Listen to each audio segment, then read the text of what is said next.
Good morning student, welcome to online class of biology. और आज हमारा सेकेंड चैप्टर हम स्टार्ट करने जा रहे हैं, कोऑर्डिनेशन। क्लास 10th में आपका सेकेंड चैप्टर जो है control and coordination, control and coordination. ठीक है, ये हमारा सेकंड चैप्टर है और इसको हमको स्टार्ट करना है। सबसे पहले हम बात करेंगे कोऑर्डिनेशन की। सबसे पहले आप ऐसे ही हेडिंग लिख लीजिएगा, coordination. What is coordination? Coordination क्या होता है? जैसे हमारी बॉडी है, हमारी बॉडी में कई सारे आर्गन है, किडनी है, लंग्स है, हार्ट है, ठीक है ना, लिवर है, ठीक। तो ये सारे आर्गन एक दूसरे से मिल करके एक दूसरे की मदद करते हुए अपने फंक्शन को परफॉर्म करते हैं, तो उसी को हम क्या बोलते हैं? कोऑर्डिनेशन बोलते हैं। Working together, working together of various body organ, various body organ. हमारे बॉडी के जो अलग अलग आर्गन होते हैं, हमारे बॉडी के जो डिफरेंट आर्गन होते हैं, वो एक साथ, ठीक है, क्या करते हैं? वर्क करते हैं। एक साथ क्या करते हैं? वर्क करते हैं, ठीक है। तो उसी को हम क्या बोलते हैं? कोऑर्डिनेशन बोलते हैं। और इसी में एक टर्म आता है होमियोस्टैटिस।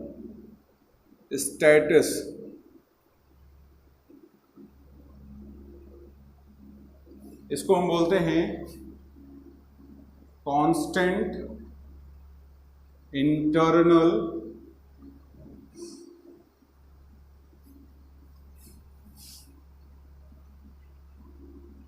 कंडीशन। कांस्टेंट इंटरनल कंडीशन, उसी को हम क्या बोलते हैं? उसी को बोलते हैं होमियोस्टेसिस। जैसे मैं अगर अपनी बॉडी की बात करूं, तो मेरे बॉडी के जो इंटरनल पार्ट हैं उसमें टेम्परेचर 37 डिग्री सेल्सियस होता है, और वो बॉडी हमारी क्या करती है? उस टेम्परेचर को उतना ही मेंटेन करने की कोशिश करती है, चाहे वो हाई टेम्परेचर हो चाहे लो टेम्परेचर हो। हम किसी ऐसी जगह पर चले जाए जहाँ पर टेम्परेचर बहुत ज़्यादा हो, या हम किसी ऐसी जगह पर चले जाए जहाँ पर टेम्परेचर बहुत कम हो, लेकिन फिर भी हमारी बॉडी क्या करती है? जो इंटरनल टेम्परेचर 37 डिग्री सेल्सियस है उसको कांस्टेंट रखने की कोशिश करती है। तो उस कंडीशन को हम क्या बोलते हैं? होमियोस्टेसिस बोलते हैं। उसको क्या बुलाता है? होमियोस्टेसिस बुलाता है। फिर इसी में एक टर्म आता है, ये पहला टर्म था, ये दूसरा, तीसरा इसी में टर्म आता है स्टिमुलस। क्या टर्म आता है आपका? स्टिमुलस। स्टिमुलाई वो रिएक्शन होता है, ठीक है। स्टिमुलस जो होता है वो चेंज करता है एक्सटर्नल इंटरनल एनवायरनमेंट को। क्या कहोगे? इट चेंज, क्या करता है ये? It change external and internal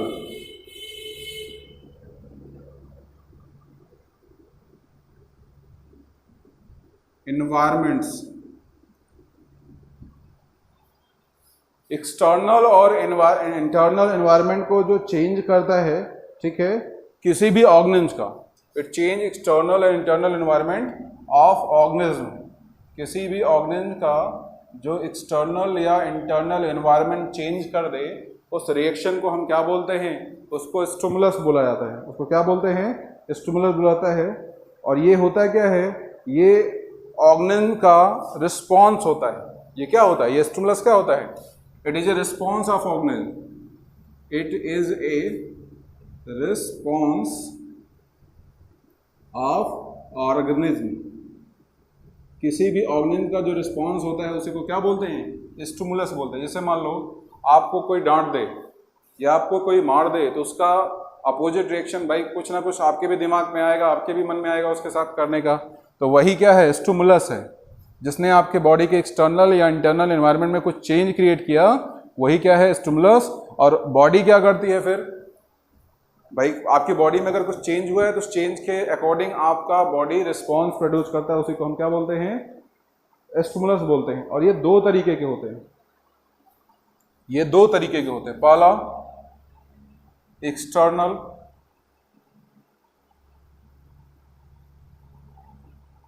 और दूसरा इंटरनल। एक्सटर्नल स्टिमुलाई में आपका आता है हीट आता है, लाइट आता है, टेम्परेचर आता है, वाटर आता है। तो ये कुछ ऐसे एक्सटर्नल स्टिमुलाई हैं जो आपके बॉडी में कुछ चेंजेस क्रिएट करते हैं। और अगर हम इंटरनल की बात कर लें तो इंटरनल में आपका आ जाएगा हार्मोन्स, एसिड, एंजाइम।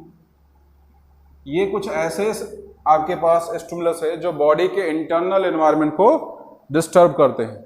हमने पढ़ा क्या, कोऑर्डिनेशन।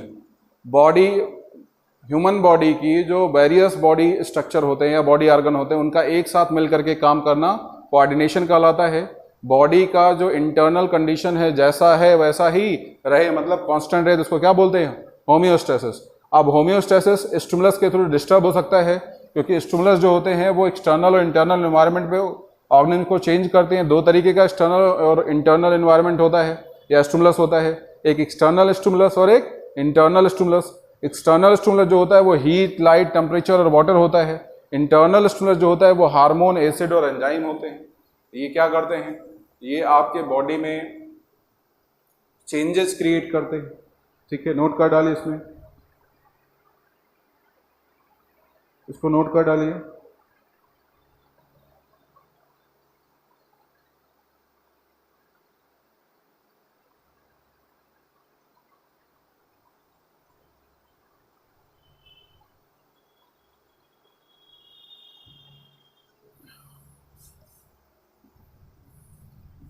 इसके बाद फिर हम इसी में पढ़ेंगे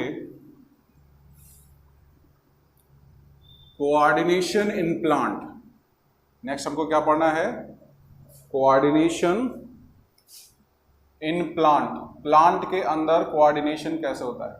देखो, अगर हम ह्यूमन बॉडी की बात करते हैं तो ह्यूमन बॉडी में, हमारी बॉडी में क्या होता है, हमारा नर्वस सिस्टम है, ब्रेन है। और ब्रेन क्या करता है, हमारे बॉडी के, भाई मैं बोल रहा हूँ, देख रहा हूँ, सुन रहा हूँ, तो ये हमारे ब्रेन के द्वारा पूरी बॉडी पर कंट्रोल है, जिसके थ्रू एक साथ कई सारे रिएक्शन हो रहे हैं। लेकिन कहता है कि प्लांट के अंदर तो कोई नर्वस सिस्टम होता नहीं, प्लांट के अंदर तो कोई नर्वस सिस्टम है नहीं कि वो नर्वस सिस्टम आपके पूरी बॉडी स्ट्रक्चर को या पूरे प्लांट बॉडी को कंट्रोल करे। ऐसा कुछ तो प्लांट के पास तो होता नहीं है। तो कहता है तब क्या होता है, तो कहता है प्लांट में जो कोऑर्डिनेशन होता है वो कोऑर्डिनेशन होता है हार्मोन्स की वजह से। किसकी वजह से होता है, हार्मोन्स की वजह से होता है। तो इसमें पहला पॉइंट ये लिखेगा, in plant coordination are occurs with the help of hormone. Plant के अंदर जो कोऑर्डिनेशन होता है वो किसकी वजह से होता है या किसकी मदद से होता है, तो क्या बोलोगे, हार्मोन की वजह से। प्लांट में जो हार्मोन होते हैं वो हार्मोन प्लांट के अंदर कोऑर्डिनेशन का फंक्शन परफॉर्म करवाते हैं या करते हैं। ठीक है ना। और हार्मोन की वजह से ही क्या होते हैं, जो एक्सटर्नल या इंटरनल स्टिमुलाई होते हैं वो वहाँ पर प्रोड्यूस होते हैं। ठीक है, तो फर्स्ट चीज यही लिखेगा। और उसके बाद कोऑर्डिनेशन इन प्लांट की बात, भाई अगर ह्यूमन में बात करेगा कि ह्यूमन में कोऑर्डिनेशन किसके थ्रू होगा, तो बोलोगे नर्वस सिस्टम के थ्रू। अगर प्लांट में पूछेगा कोऑर्डिनेशन किसके थ्रू होगा, तो बोलोगे हार्मोन के थ्रू। अच्छा, अब इसके बाद बात करते हैं इसी में मूवमेंट इन प्लांट। प्लांट में जो मूवमेंट होते हैं वो कौन कौन से मूवमेंट होते हैं और कैसे होते हैं, उसको क्या क्या चीजें हम उसके लिए बोलते हैं। हेडिंग डालिए, मूवमेंट इन प्लांट।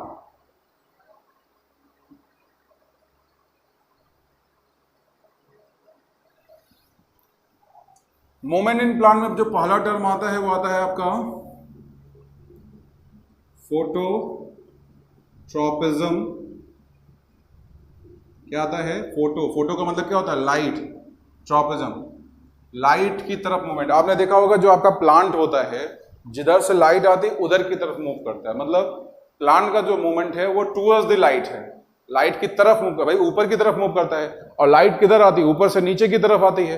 तो प्लांट का मूवमेंट किधर हो गया? नीचे से ऊपर की तरफ। तो कहता है कि प्लांट का जो मूवमेंट है ये पॉजिटिव फोटोट्रॉपिक है, ठीक है। और वो भी किसका? अगर हम फोटोट्रॉपिक की बात करें और प्लांट की बात करें तो कहता है प्लांट में दो चीजें होती हैं, एक तो प्लांट का स्टेम होता है और दूसरा क्या होता है? रूट होता है। स्टेम जो होता है ये ऊपर की तरफ मूव करता है तो इसको बोलते हैं पॉजिटिव फोटोट्रॉपिक मूवमेंट। ये लाइट की तरफ जा रहा है तो इसको हम क्या बोलते हैं? Positive phototropic movement. और रूट जो होता है वो नीचे की तरफ जा रहा है तो लाइट से दूर जा रहा है तो हम इसको बोलते हैं negative phototropic movement. Negative phototropic movement note कर डालिए।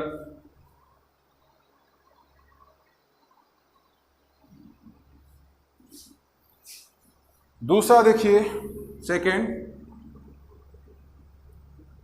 जियोट्रॉपिज्म। ये किसकी वजह से होता है? ग्रेविटी की वजह से। अब इसमें भी हमारे पास दो चीजें हैं, पहला क्या है? स्टेम है। स्टेम किधर जाता है? ऊपर जाता है। ग्रेविटी किधर है? ग्रेविटेशनल फोर्स किधर है? नीचे की तरफ। तो स्टेम में जो मूवमेंट होगा वो कैसा हो गया? निगेटिव हो गया, अपोजिट डायरेक्शन में है तो क्या हो गया? निगेटिव। जियोट्रॉपिज्म। और अगर रूट की हम यहां पर बात कर लें तो रूट कैसा मूवमेंट शो कर रहा है?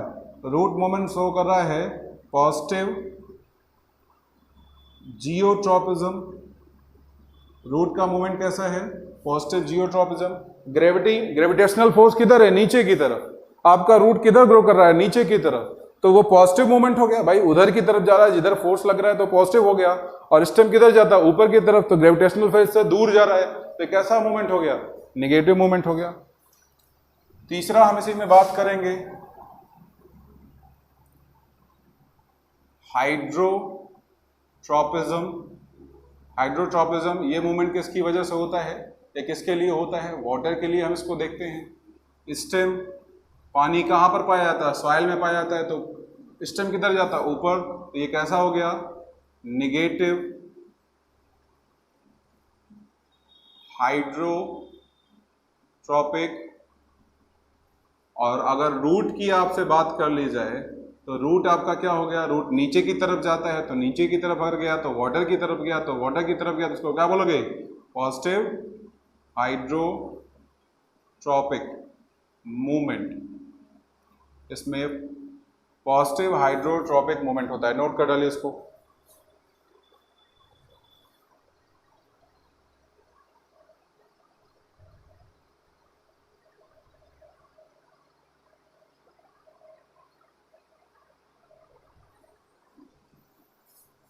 इसके बाद हम इसी में बात करेंगे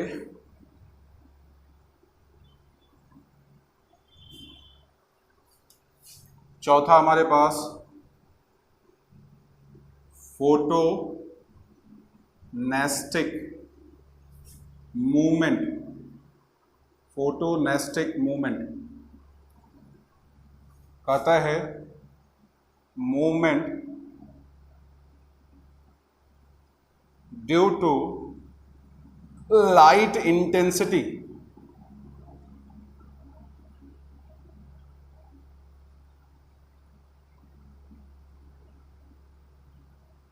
लाइट इंटेंसिटी, लाइट की जो इंटेंसिटी है उसकी वजह से जो मूवमेंट होता है उसके बारे में हमको बताना है। आपने देखा होगा बहुत सारे ऐसे प्लांट होते हैं जिसमें जो फ्लावरिंग होती है, जब मॉर्निंग में लाइट की इंटेंसिटी बढ़ती है तो वो जो फ्लावर होते हैं, ठीक है, वो खिलने लगते हैं, ओपन हो जाते हैं, ठीक है। और जब लाइट की इंटेंसिटी घटती है तो जो फ्लावर होते हैं, फ्लावर की जो पंखुड़ियाँ होती हैं, पहली चीज़ तो ये जान लो, फ्लावर की जो पंखुड़ियाँ हैं उसको क्या बोलते हैं? फ्लावर में जो पंखुड़ियाँ हैं उसको क्या बोलते हैं? उसको बोलते हैं पेटल्स। कहता है लोटस, आपने सुना होगा कमल, ठीक है। लोटस जो प्लांट होता है, उस लोटस प्लांट में जो,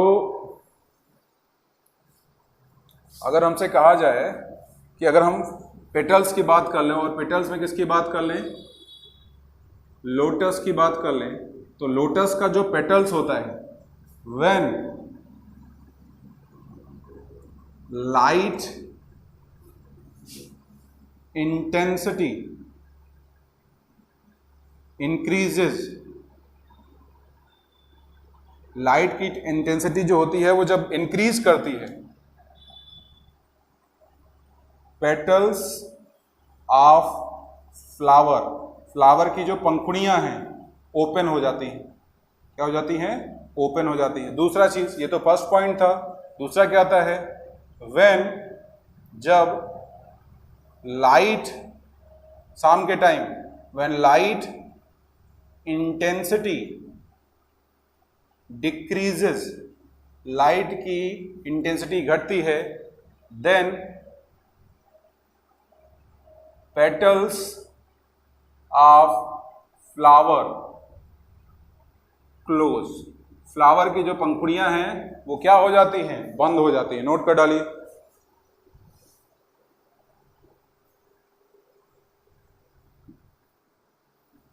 ये आपका चौथा था।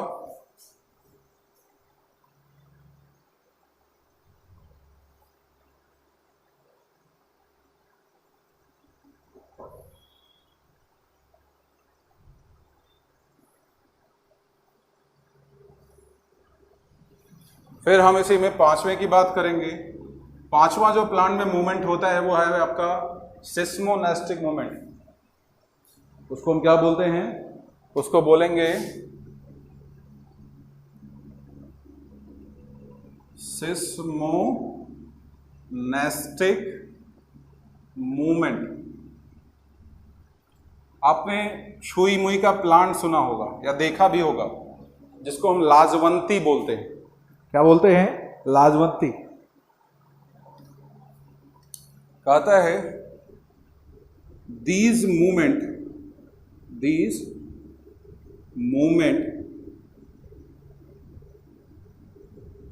occurs in body part of plant, in relation to external stimulus या स्टिमुलाई। और वो क्या होता है? Touch.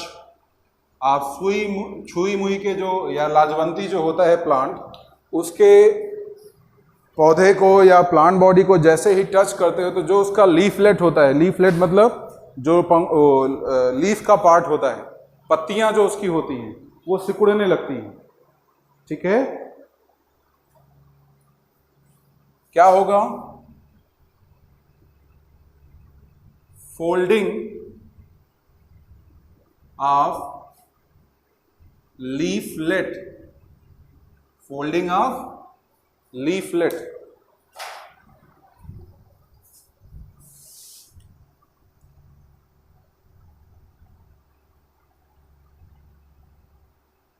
Folding of leaflet. Leaflet क्या होता है? जो आपके प्लांट के लीफ होते हैं, तो कहता है फोल्डिंग हो जाए किसका? लीफलेट का, ऑफ लीफ। ये लीफलेट क्या है? Of leaf. तो उसको हम क्या बोलते हैं? सिस्मोनेस्टिक मूवमेंट होता है। और ये किसकी वजह से होता है? टच की वजह होता है। जो हम प्लांट बॉडी को क्या करते हैं? टच करते हैं, ठीक है। और प्लांट का नाम क्या है? लाजवंती। कॉमन नेम छुई मुई इसी को बोलते हैं। ये प्लांट का नाम है, नोट कर डालिए।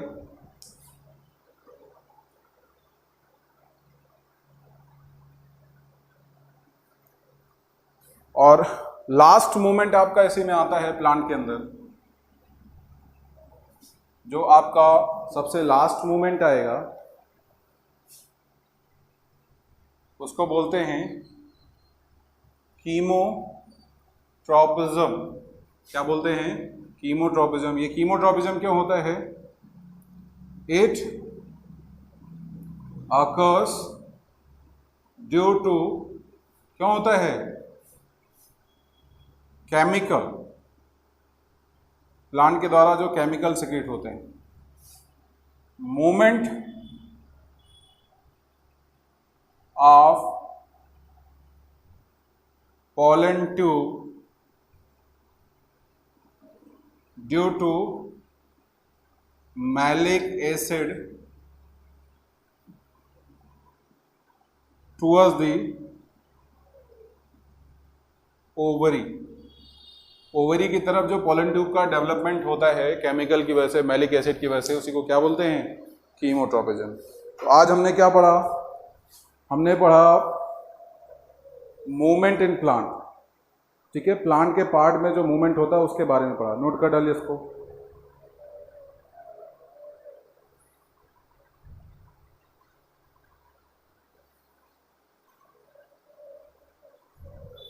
नेक्स्ट लेक्चर में हम पढ़ेंगे प्लांट ग्रोथ हार्मोन के बारे में। ठीक है, आज इतना ही रखते हैं। Thank you.